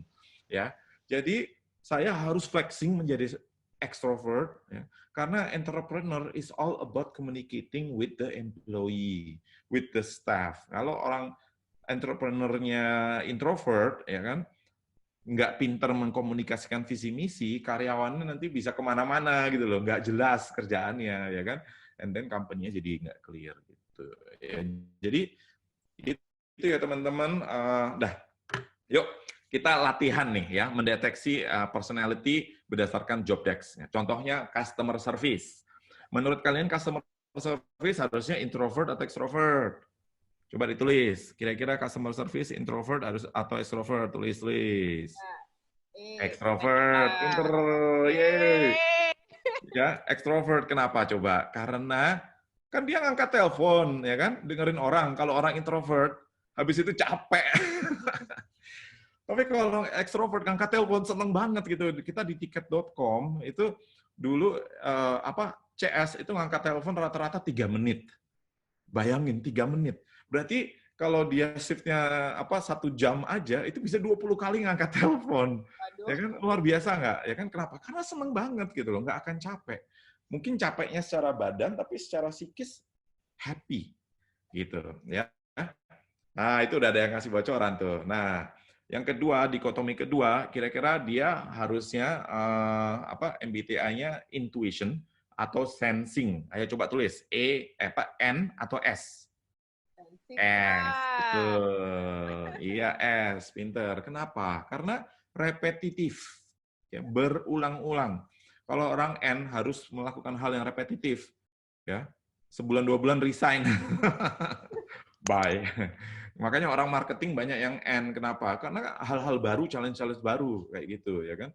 Itu yang disukai orang N. Tapi kalau orang S itu suka stable gitu loh, steady gitu. Ya, jadi orang customer service paling cocok memang yang dikotominya sensing karena dia suka melakukan hal yang repetitif. Nah, sekarang yang ketiga, kira-kira harusnya thinking atau feeling menurut kalian? Coba ditulis T atau F. Ada yang T, ada yang F. Wah, ini kalau ini masih nggak ini ya, nggak kebayang ya. Nah, yang bagus adalah feeling, ya kan? Kenapa? Kalau ini ya, saya pernah punya customer service orang thinking, ya. Dia ngangkat telepon, tahu nggak apa yang terjadi? Marahin customer-nya. Kenapa dimarahin, Kak? Karena nggak paham gitu loh. Bapak ini gimana sih? Kok nggak paham-paham juga kayak gitu? Karena orang logika ketika dia mengutarakan sesuatu itu tuh logik harusnya 0 dan 1 ya kan. Jadi harusnya gampang dimengerti. Ya, jadi nggak ada empathy. Ya, makanya customer service yang bagus itu yang tipenya feeling. Jadi waktu ini saya bisa merasakan perasaan Bapak, saya juga pasti sedih kalau ini. Coba ya saya bantu ya Pak gitu kan. Terus customer-nya jadi happy, cuma dari kata-kata itu aja, ya kan, bukan dari solusinya. Apalagi kalau permasalahannya diselesaikan. Nah, jadi makanya cocoknya feeling karena butuh empathy gitu ya. Karena saya pernah punya customer service day itu malah marahin customer gitu. Aduh. Karena customer memang banyak yang quote unquote ya belum sampai pikirannya gitu loh, ya kurang cerdas. Jadi harus kesabaran yang tinggi gitu ya. Rata-rata tipe F itu sabar. Tapi saya T juga sabar kok gitu. Karena saya Jawa. Nah, yang terakhir dikotominya ya, judging atau perceiving. Menurut kalian J atau P? Judging, ada yang perceiving. Lebih banyak judging ya, perceiving, PP, J, P. Nah, yang bagus adalah judging. Kenapa? Joy of closure, ya kan? Jadi ngangkat, dia akan berusaha semaksimal mungkin supaya teleponnya cepat ditutup, ya kan? Jadi sebentar ya Pak, iya ini Pak solusinya gini-gini, gimana? Bapak happy? Oke, cekrek. Bahagia, ngangkat lagi, cek gitu. Kalau orang perceiving, ya Pak, sebentar ya. Gak peduli, ya kan? Gak selesai numpuk ya udahlah, ya kan? Masih ada besok, gitu ya. Jadi J penting gitu. Jadi coba tadi ya, E, S, F, J. Coba kalau di MBTI ini ada nggak ya? Coba saya cari. SFJ paling atas kolom ketiga, ya kan? Sales representative, nurse healthcare worker, social worker, PR account executive, loan officer, ya kan? Kelihatan banget kan orang yang berinteraksi dengan orang lain. Ya nggak? Sales ketemu orang, nurse ketemu orang, social worker ketemu orang, PR ketemu orang, loan officer ketemu orang. Ya, karena yang dibutuhkan adalah empati, orang-orang yang suka ketemu, ya kan? Ini hal yang repetitif, ya kan? Suster, pasien paling 2-3 hari pulang datang baru, ya kan? Ya kan, jadi repeating terus dan terus gitu. Ya. Iya. Saya harus kecilin suaranya, terlalu berisik. Kak Natali, sorry banget ini mau mengingatkan ya Kak, kita ada sesi Q&A. Oh iya. Waktunya udah habis. Satu lagi deh, ini terakhir ya. Nah, ini Oke. jenis-jenis orangnya gitu. Jadi kalian bisa bisa cari role model yang sesuai dengan MBTI kalian. Terus kalian cari tahu dia itu aktivitasnya apa. Kalau kayak saya INTP, Larry Page, ya kan? Oh, Larry Page itu kayak gini ya, orangnya diem, ya kan? Tidak terlalu terbuka dengan orang lain, tapi menganalisa dan ini gitu ya. Jadi kalian lihat ya, and then cari tahu profilnya tuh dia gimana sih caranya jadi sukses sehingga kalian bisa meniru ya jejak mereka gitu loh ya, dari muda, dari jadi orang nobody hingga menjadi sukses gitu. Nah, itu aja ya, jangan lupa follow akun saya. Ya, Sendiri nih. Natalia Ardianto karena ada banyak tentang mindsetting gitu. Itu aja deh ya. Thank you loh Mbak oke. Dwi atas waktunya. Mohon maaf kalau kelar. Oke, thank you banget Kak Natali. Seru banget tadi dari sharing session bersama dengan Kak Natali. Jadi banyak dapat insight nih ya, Klobers. Jadi dia juga lagi mikir-mikir di apa nih kombinasinya. Udah ada sih sebenarnya. Udah tahu. Terus juga Klobers kita jadi pada tahu apa sih tipe MBTI-nya kalian. Nah, Exactly. iya, sekarang Kak, kita masuk ke sesi Q&A. Udah ada beberapa pertanyaan yang masuk nih. Oke, Silakan kita pilihin. dipilihin. Oke, yang pertama nih Kak, dari Anonymous nih. Setelah mengetahui apa karakteristik kita, apakah kita memprioritaskan menguasai kelebihan kita atau memprioritaskan meminimalisir gap antara kelebihan dan kekurangan? Jadi mana nih yang harus kita pilih duluan, Kak? Jadi gini ya, tadi yang di awal saya share ya, kelebihan itu diasah gitu. Batu berlian mau diapain tetap aja berlian, nilainya mahal. Tapi kalau diasah ya, diasah menjadi banyak fasad gitu ya, itu menjadi makin bersinar. Ya. Jadi kalau kelebihan kalian di MBTI ini itu tuh diasah sehingga menjadi nilai yang sangat-sangat tambahan besar untuk kalian. Nah, kelemahan itu ditutupi aja. Jadi jangan sampai kalau kalian tidak introvert gitu kan, terus berusaha untuk menjadi saya motivator kayak gitu kan, ya itu effortnya itu akan sangat berat ketimbang fokus ke kelebihannya ya. Jadi kayak pemain piano lah ya. Saya sendiri itu main piano selama 4 tahun ya, dikursusin oleh ibu saya. Sekarang kalau disuruh main piano nggak bisa. Tapi adik saya nggak pernah dikursusin main piano. Sekarang dia tuh mainnya di konser-konser, ya kan? Piano bisa, flute bisa, ya kan? Dia cuman belajarnya itu di gereja malah gitu. Nah, ya kan? Tapi ngerti nggak? Karena kalau saya udah 4 tahun, saya paksain saya harus jago piano, akan selalu kalah sama kayak adik saya yang hanya belajar dikit aja udah jago. Gitu ya. Jadi kalian jangan membuang terlalu banyak waktu untuk sesuatu yang nantinya bukan jadi kelebihan gitu loh. Cuman kelemahannya jadi tertutupi aja kayak gitu ya. Jadi itu tips saya. Oke, thank you Kak Natali. Ini since banyak banget yang nanya, kita langsung ke pertanyaan Ngebut berikutnya ya. ya. Ngebut aja ngebut. Iya, oke. Nah, ini dari Poppy Teolisita. Nah, siang Kak, saya Poppy ingin bertanya, kalau misalnya atasan atau mentor saya di tempat kerja terus komplain dengan karakter saya yang introvert, saya dipaksa untuk berbaur dan ngobrol dengan semua orang saat ada acara atau proyek untuk terlihat menonjol. Katanya saya harus terlihat menonjol agar sukses dan demi kebaikan saya. Jika saya menolak, saya takut terlihat selfish dan individualis. Bagaimana baiknya nih, Kak? Oke, jadi gini ya. Harus selalu diingat, kita tidak bisa mengubah orang lain. Ya. Jadi pimpinan atasan kalian, mentor kalian, itu kan mencoba mengubah kalian. Mereka nggak akan bisa kalau kalian tidak mau mengubah. Iya. Gitu ya. Jadi yang bisa mengubah diri orang adalah diri sendiri kok. Makanya kalau tadi saya bilang selalu ya, kalau saya menghadapi orang lain, saya yang malah beradaptasi. Saya yang harus berubah, saya yang harus pindah kamar yang tadinya paling nyaman di ini ya, tempat tidur ya, di ruang tidur, harus pindah ke teras, harus pindah ke ruang tamu, harus pindah ke dapur ya kan. Karena saya butuh makan, jadi saya harus ke ruang makan. Saya butuh ada tamu datang, ya saya harus ke ruang tamu gitu kan. Saya yang beradaptasi ya. Jadi untuk Poppy ya, itu masukan mentor kamu coba dengerin, kalau bagus kamu yang berubah. Ya kan? Dan menurut saya itu memang saran yang sangat bagus. Karena gini ya, banyak orang itu yang pinter, tapi karena tidak bisa mengutarakan pendapatnya, ya akan selalu kalah sama orang yang pinter mengutarakan pendapat padahal nggak pinter, gitu, nggak cerdas, gitu, ya. Makanya saya, saya pinter menurut saya ya, Momi. Menurut Momi saya pinter nggak? Ya. Ada dukungan nih Kak Natali. Menurut saya pinter, ya kan? Tapi ya bayangin nih, waktu saya bertemu istri saya waktu masih pacaran itu tuh saya introvertnya kronis, gitu. Coba ceritain kayak apa kronisnya?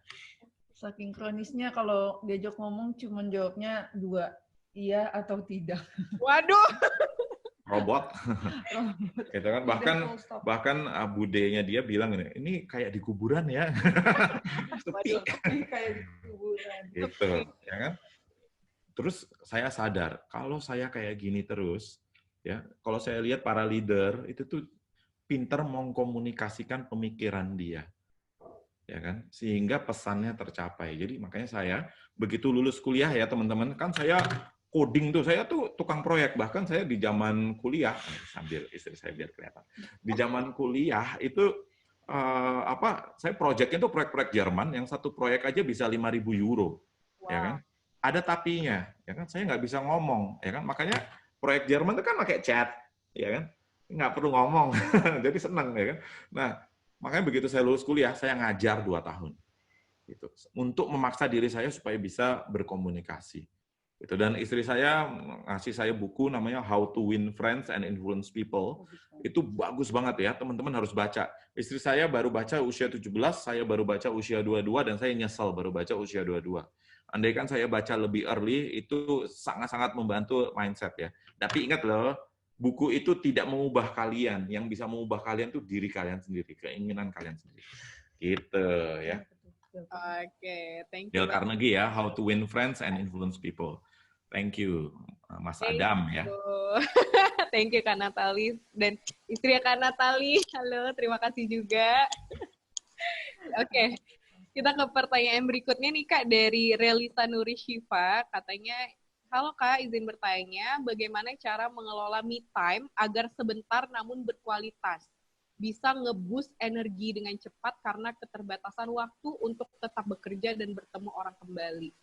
Oke, jadi ini gimana sih caranya biar quality time-nya berkualitas, Kak, walaupun singkat?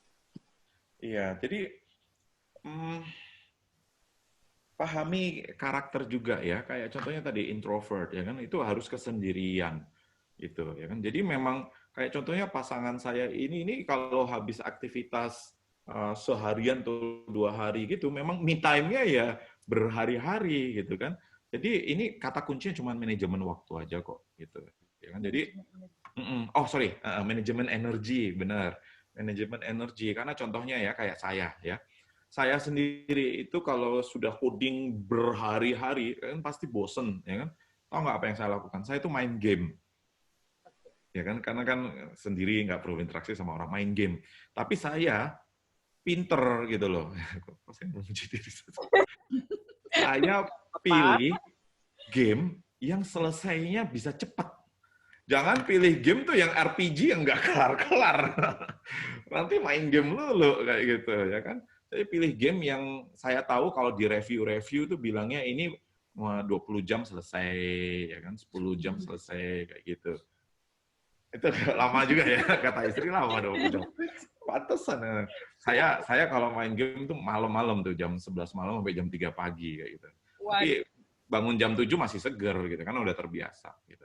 Jadi kayak gitu. Nah, kalau udah penatnya udah hilang ya kan, saya jadi bisa berbulan-bulan itu kayak mesin lagi gitu. Cang kayak gitu. Ya jadi itu saya nggak mengenal Anda, jadi coba pahami aja terus manage waktu ya kan. Pendek-pendek kalau nggak bisa ya jangan pendek-pendek, memang panjang tapi didesain gitu. Kayak misalnya weekend nggak boleh ada yang ganggu kayak gitu. Atau hari Minggu itu memang udah buat saya jangan keluyuran. Kalau diajak kamu kasih pemahaman, sorry ya ini memang waktu. Kayak saya ini Sabtu Minggu itu nggak pernah bikin acara gitu. Tunggu dulu ini acara. Ini kita lagi di hotel. Internetnya jelek gitu. Itu jadi ya itu ya, pinter-pinter memanage waktu aja. Dan pahami diri kalian. Tes lah, eksperimen yang banyak gitu ke diri kalian sendiri gitu. Coba gini, mana yang kalian suka. Oke, berarti penting banget ya teman-teman untuk memahami diri kalian bagaimana, terus eksplorasi nih. Kalian di mana sih yang paling tepat untuk bisa refresh lagi gitu. Iya, karena bahkan ibu kalian belum tentu paham kalian loh. Wow. Jadi jangan berharap orang lain yang ngasih tahu kalian. Apalagi saya atau istri. Panjang urusannya nanti, Kak. Nanya mulu ke Kak Natali sama istri nanti. Iya, exactly. Oke. Thank you Kak Natali. Selanjutnya nih ada yang bertanya, Fahmi Nurul Fikri. Kayaknya ini tertarik banget nih Kak untuk tahu MBTI lebih dalam. Apakah ada buku yang bisa dijadikan sebagai acuan untuk mempelajari MBTI? Sedang digarap. Oh iya, lagi bikin nih. Istriku lagi bikin buku ya tentang personality, ya kan? Videonya. Tapi memang kita ada video ya. MBTI training itu biayanya cuma 50.000. Itu video trainingnya istri saya. Kalau kalian mau, nanti saya tambahin di link bio saya. Ya. Tulis di situ. Ya. Bisa diinfoin aja Kak di fitur chat. Mana tahu nih teman-teman biar bisa langsung. Coba ya, ini aku tulis ya. Iya, boleh. a.natali.id/video MBTI. Ini kalau nggak salah URL-nya gini. Nah, ini nggak ada HTTP-nya, jadi tidak ada. Nah, itu ya. Iya, udah. Benar nggak ya? Saya coba tes dulu. Benar. Oh, benar ya. a.natali.id, karena nama saya Natali Ardianto. Ya kan? a.natali.id/video MBTI. Gitu. Nanti saya tambahin linknya di LinkedIn, di Instagram saya ya. Jadi buka Instagram saya, follow, terus ada linknya itu kalau diklik nanti saya taruh di situ video. Oke. Sip. Thank you Kak Natali. Nanti teman-teman bisa langsung follow aja Instagramnya Kak Natali ya supaya tahu nih info terupdate dari Kak Natali. Baik, pertanyaan selanjutnya Kak dari Anonymous juga nih, malu-malu ngasih nama. Jadi siang Kak, dengan kita terus adapt dengan perbedaan karakter orang lain, apakah akan merubah atau ada menyebabkan diri kita berubah secara tidak langsung nih? Jadi karena kita terus adapt, apakah diri kita juga akan berubah secara tidak langsung? Bagus dong, karena kayak gini, contoh nih ya, saya kan procrastinator. Jadi saya beradaptasi mengikuti istri yang J, ya kan? Yang joy of closure kayak gitu. Jadi saya secara aktif belajar tentang manajemen waktu juga gitu loh. Saya bikin jadwal ya kan, walaupun kadang nggak diikutin juga gitu kan. Kalender saya sekarang ya udah belajar untuk selalu on time kalau meeting ya kan. Jadi selalu saya 5 menit sebelum itu sudah hadir, tanya aja ya kan. Teman-teman ya kan, saya pasti malah udah di awal-awal gitu kan, atau sampai menit 00 muncul kayak gitu ya. Jadi saya melatih diri saya karena gini ya, banyak beberapa karakter ini kan yang positif sebetulnya ya kan. Kayak tadi ekstrovert ya positif dong, kan kita bisa mengkomunikasikan ide kita, jadi orang bisa mengikuti kita. Gimana orang mau mengikuti kita kalau kita sendiri tidak mengutarakan pemikiran kita ya kan. Judging bagusnya apa? Being on time ya kan. Itu kan bagus buat kalian gitu. Jadi ya kembali lagi, ambil bagus-bagusnya, jangan ambil jelek-jeleknya, jangan ambil pemalesnya, ya kan? Terus kalau thinking feeling, jangan ambil raja teganya, tapi ambil logikanya gitu loh, mengambil keputusan. Keputusan itu menguntungkan semua orang gitu. Jangan karena satu orang ini nggak enak, tapi bayarannya adalah semua orang jadi rugi kayak gitu. Karena pertimbangannya berusaha melindungi perasaan orang lain doang. Ya, tapi kayak saya sendiri ya itu belajar banyak banget tentang empati gitu kan. Karena dalam hati ini orang pemalas aja. Tapi dalam ini jadi gitu ya, kita harus melatih diri kita, dan itu nggak jelek kok gitu kan. Karena ketika kita menghadapi orang lain dan kita hanya maunya dengan cara kita, itu malah kitanya jadi egois gitu kan. Kitanya jadi orang yang tidak menjadi pribadi yang supel gitu loh untuk orang lain kayak gitu. Oke, thank you Kak Natali. Itu tadi teman-teman bisa dicatat ya, ambil yang baik-baiknya. Iya, Jangan semua ambil yang dikotomi baik kok, tapi ada kelemahannya juga, ya kan? jadi ambillah strength-nya ya, kelebihannya. Oke, Kak Natali kita lanjutin. Ini ada pertanyaan berikutnya dari Aninda Pratiwi. Katanya bagaimana sih batas antara keluar comfort zone sama memaksakan diri melewati limit personality? Bedanya gimana sih, Kak? Nah, ini nih menarik nih, comfort zone ya. Ini loh ya. Bayangkan kalian itu lagi main game, ya kan? Main game itu tujuannya apa sih, Mbak? Buat ini sih, buat refreshing, buat naik, buat menang sih sebenarnya. Iya, naik level, ya kan? Naik level, naik level, naik level gitu. Nah, hidup itu tuh seperti main game kok sebetulnya, ya kan? Karena ada masalah kita coba selesaiin, kalau kita berhasil selesaiin, kita naik level dong, ya kan? Dan kalau kita berusaha ya menyelesaikan sesuatu yang nggak pernah dilalui orang lain terus-terusan, level kita tuh bisa lebih tinggi dari teman-teman kalian. Makanya kayak zaman kuliah, ya kan? Semua kuliah itu kan bukunya sama, dosennya sama, ya kan? Materinya sama, ya kan? Berarti kalau kalian lulus dengan buku yang sama, dosen yang sama, materi sama nggak levelnya? Sama. Makanya terus keluar dari comfort zone apa? Ikut organisasi, meroyek, ya kan? Makin lama makin jauh. Temen ini untuk bisa mencapai posisi ini, ya dia harus melalui juga. Nggak ada yang namanya, tahu-tahu dari sini tuh nggak ada. Gitu ya. Jadi selalu coba keluar dari comfort zone, gitu. Karena ya itu membuat kalian makin kaya. Dan kalau kalian makin kaya, ya itu kalian makin makin jago dan makin mahir. Kayak saya kan orang IT, tapi saya belajar finance, ya, saya belajar presentasi, saya belajar banyak aspek ya kan. Makanya sekarang ketika saya jadi CEO, itu tuh saya jadi paham semua aspek gitu kan, karena saya mau mempelajari itu. Saya bukan orang IT yang bahkan di tiket.com waktu 2 tahun pertama itu PR-nya, public relation-nya adalah saya sendiri. Jadi saya ngontak jurnalis ya kan, terus saya bikin relationship di Facebook, di Twitter itu kan. Mbak, ini artikelnya bagus ya gitu ya kan. Gitu. Jadi aku selalu ya keluar dari comfort zone gitu. Karena ilmunya nanti bisa berguna di masa depan ya. Jadi direktur kalian harus tahu semua hal ya. Kalau jadi direktur nggak tahu semua hal, tahu nggak apa yang terjadi? Karyawan kalian bisa kadalin kalian. Gitu. Kalau sekarang nggak ada karyawan yang bisa ngadalin saya, bahkan kayak ada tampilan billboard atau apa, saya bisa langsung bilang, bro, itu fontnya terlalu kecil di billboard, itu tuh orang ngeliatnya dari jauh, jadi fontnya harus gede-gede, ya kan? Masa saya harus ngajarin desainer saya, ya kan? Karena kalau saya nggak tahu hal-hal kayak gini, dia bikin terus salah, ongkosnya lebih mahal lagi, ya kan? Ongkos billboard kan ratusan juta kayak gitu. Jadi dengan kalian selalu keluar dari comfort zone, itu tidak ada ya orang keluar dari comfort zone itu rugi. Saya nggak pernah dengar orang keluar dari comfort zone itu merugikan diri sendiri. Ya, mungkin ilmunya adalah ilmu gagal ya, karena kayak di dunia startup itu 90% startup will fail ya, 90% startup akan gagal dalam 5 tahun. Ya. Tapi kalau kita belajar dari banyak kegagalan, kemungkinan berhasilnya jadi lebih besar daripada nggak pernah gagal.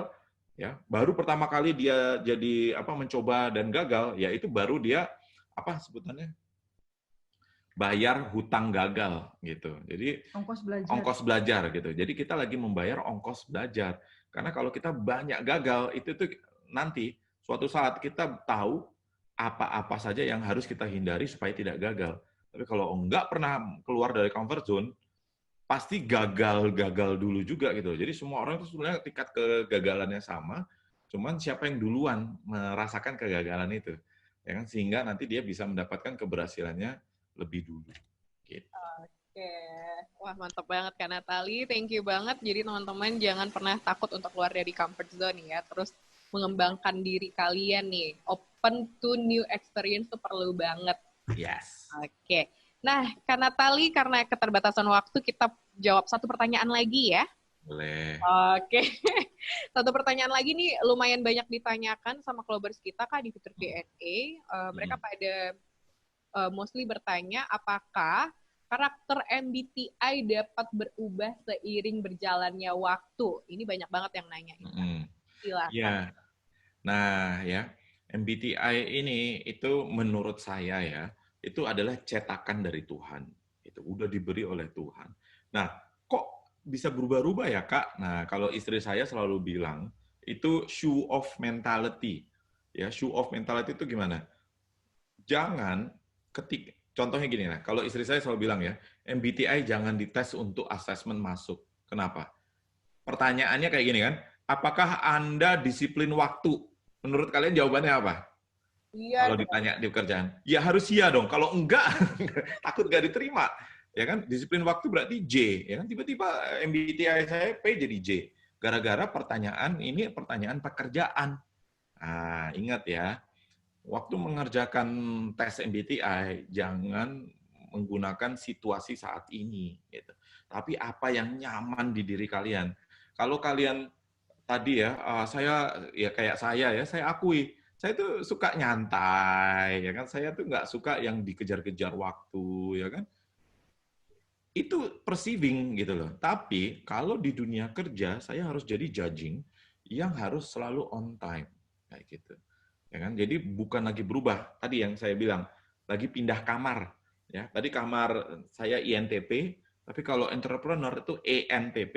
Ya kan? Jadi saya lagi pindah kamar dari kamar tempat tidur saya yang nyaman, gitu kan? Ke ruang kerja yang saya harus serius, Wah, yang saya harus bisa mengutarakan pendapat, opini dan lain-lain. Ya, jadi itu kalian lagi pindah-pindah kamar aja gitu. Flexing namanya, flexing.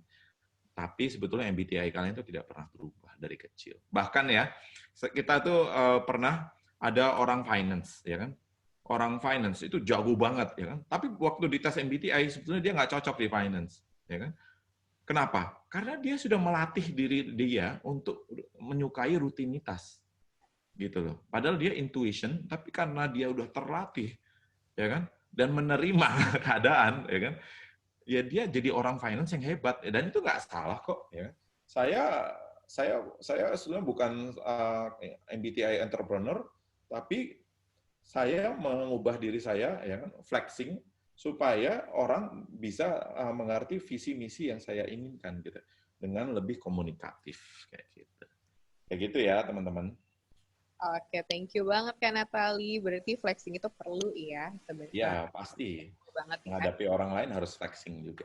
Betul, supaya nanti di pekerjaan, di kehidupan sosial juga bisa lebih adapt gitu ya Kak Natali ya. Exactly. Oke, exactly. Thank you banget Kak Natali dan juga istrinya Thank Kak you Natali. juga. Terima kasih loh ya. Rame banget ini, ratusan orang. Ini aku nggak pernah seminar sebanyak ini, jadi saya merasa terapresiasi. Semoga ilmunya juga bermanfaat bagi teman-teman ya. Amin, amin. Thank you banget Kak Natali. Semoga sudah terjawab ya pertanyaannya teman-teman. Jadi pertanyaan tadi merupakan pertanyaan terakhir di sesi Q&A kita kali ini. Mohon maaf banget buat teman-teman yang belum sempat terjawab pertanyaannya karena kita ada keterbatasan waktu. Tapi semoga tadi yang sudah disampaikan Kak Natali insightful banget. Waduh, thank you Kak, Ini insightful banget. kalau boleh ini ya di Instagram nanti saya bikin story, tulis saja di situ, nanti aku coba jawab semuanya satu persatu deh. Wah, wah, Yang kelewat boleh ya banget nih ya untuk Kak ya. teman-teman. Iya, DM itu jawab. Ya, nanti saya bikin story, ada ask me a question, nanti saya coba jawab semuanya satu persatu. Wah, iya silakan teman-teman. Berarti penting banget buat kalian follow Instagramnya Kak Natali. Jalan terus ya. Nanti Gak saya apa-apa. arahkan ke Jovi dan Lifepack kok. Gak apa-apa Kak Natali, thank you banget. Nah teman-teman, berhubung waktu kita sudah hampir habis, maka diskusi kita dengan Kak Natali yang super seru harus diakhiri sampai di sini. Nah banyak banget nih insight yang bisa kita dapetin dari sharing session bersama dengan Kak Natali tadi. Seperti biasa, dia akan memberikan sedikit rangkuman insight dari diskusi kita tadi ya. Yang pertama penting banget nih untuk mengetahui karakteristik diri kita. Salah satunya bisa dengan memahami karakter MBTI-nya kita nih teman-teman. Nah, setelah memahami karakternya kita bisa adjust serta adapt dengan berbagai situasi yang kita hadapi, baik di kehidupan pribadi maupun kehidupan sosial. Sosial dan juga karir, sorry. gitu. Jadi manfaatnya banyak banget nih dengan memahami diri kalian. Dari memahami diri kalian, kalian juga bisa mengembangkan berbagai potensi yang kalian miliki. Nah, dari situ kalian bisa juga melihat mapping, tadi udah di-share sama Kak Natali juga, dengan tipe karakteristiknya kita, apa sih pekerjaan yang paling tepat nih buat kita. Dan walaupun kita udah tahu nih karakter MBTI-nya kita apa, penting banget untuk flexing gitu. Penting banget untuk flexing supaya kita bisa adapt di berbagai situasi baru yang kita hadapi. Dan jangan lupa juga perlu banget untuk teman-teman keluar dari comfort zone, berani ya untuk keluar dari comfort zone agar bisa terus mengeksplorasi diri kalian, open to new experience. Ya, penting banget. Apalagi di situasi saat ini yang persaingannya makin ketat nih teman-teman. Karena kan kita juga bersaing bukan hanya lokal, nasional, tapi sekarang kita persaingannya global. Gitu. Nah, Kak Natali, ada lagi kah yang ingin Kak Natali tambahkan? Enggak, tadi rangkumannya Kak Dwi bagus banget gitu ya. Jadi untuk teman-teman ingat ya, jangan comfort zone.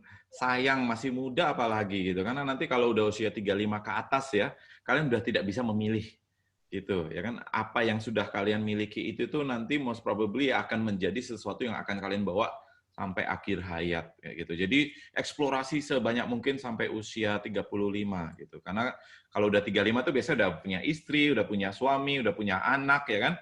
Mau pindah-pindah itu takut dan ragu gitu ya kan. Nah, mumpung masih muda lah, manfaatin apa usia muda kalian untuk eksplorasi ya.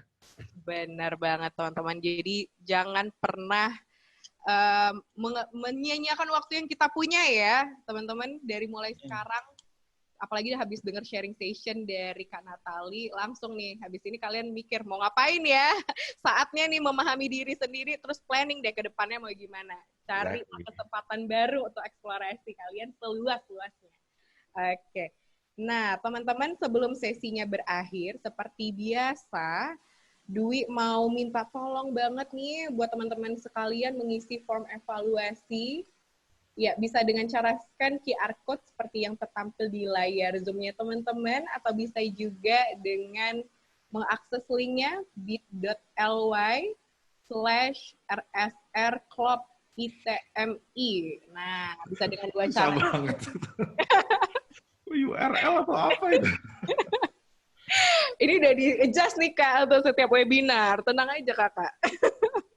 Agak susah ya? Agak panjang linknya. Aduh, mental sempoa banget itu. Oke, untuk teman-teman yang pengen dapetin materi yang tadi di-share sama Kak Natali, juga silakan tolong diisi sekarang form evaluasinya, kita tungguin. Karena nanti begitu teman-teman selesai mengisi form evaluasinya, bisa mendapatkan materi yang tadi di-share oleh Kak Natali. Gitu. Dan juga insight dari evaluasi yang diberikan oleh teman-teman akan menjadi input bagi kami dalam membuat event yang lebih baik lagi ke depannya. Jadi, mohon bantuannya teman-teman ya. Silakan diisi saat ini juga. Nah, sambil menunggu teman-teman mengisi form evaluasi tersebut, Dwi mau mengucapkan terima kasih kepada Tanoto Foundation dan Pegadaian sebagai sponsor utama. Kemudian terima kasih kepada kompas.com dan kompas.id sebagai bagian dari Kompas Gramedia sebagai media partner. Dan juga semua pihak yang telah mendukung terselenggaranya event Ready Set Rise ini. Nah, thank you juga nih kepada Jovi yang telah mendukung pelaksanaan sesi webinar kali ini. Baiklah, teman-teman. Terima kasih juga kepada Kak Natali Ardianto yang sudah berbaik hati meluangkan waktu mengisi sesi webinar kali ini. Thank you banget juga istrinya Kak Natali yang sudah mendampingi. Thank you, Kakak. Nama istrinya siapa sih, Kak Natali? Instagramnya @nuniektirta. Nanti boleh juga kalau mau tanya di situ. Nuniek Tirta. Oke. Ada di profil saya juga. Oke. Untuk teman-teman yang mau catch up dengan Kak Natali dan juga istri, silahkan follow tadi ya Instagramnya @nataliardianto. Yang mau nanya-nanya juga silahkan boleh langsung ya Kak ya, yang mungkin tadi belum sempat terjawab. Boleh. Baik, terima kasih juga. Dia mau menyampaikan terima kasih banget juga kepada Clubbers yang sudah mengikuti sesi webinar ini dari awal hingga akhir. Nah, semoga insight yang tadi di-share sama Kak Natali bisa bermanfaat bagi teman-teman semua. Baiklah, teman-teman Dwi mau mengapresiasi juga tadi di ngeliatin fitur chat. Ada Clubbers yang udah setia banget nih ngikutin webinarnya. Klop dari zaman Klop Fair bulan Juni lalu. Halo Kunes. Thank you banget ya udah hadir lagi di sesi webinar kali ini. Ketemu lagi sama Dwi. Kali ini Dwi menemani Kak Natali di sharing session ini. Dan thank you juga untuk semua Klobers yang sudah berpartisipasi mengirimkan pertanyaan. Mohon maaf yang belum sempat terjawab.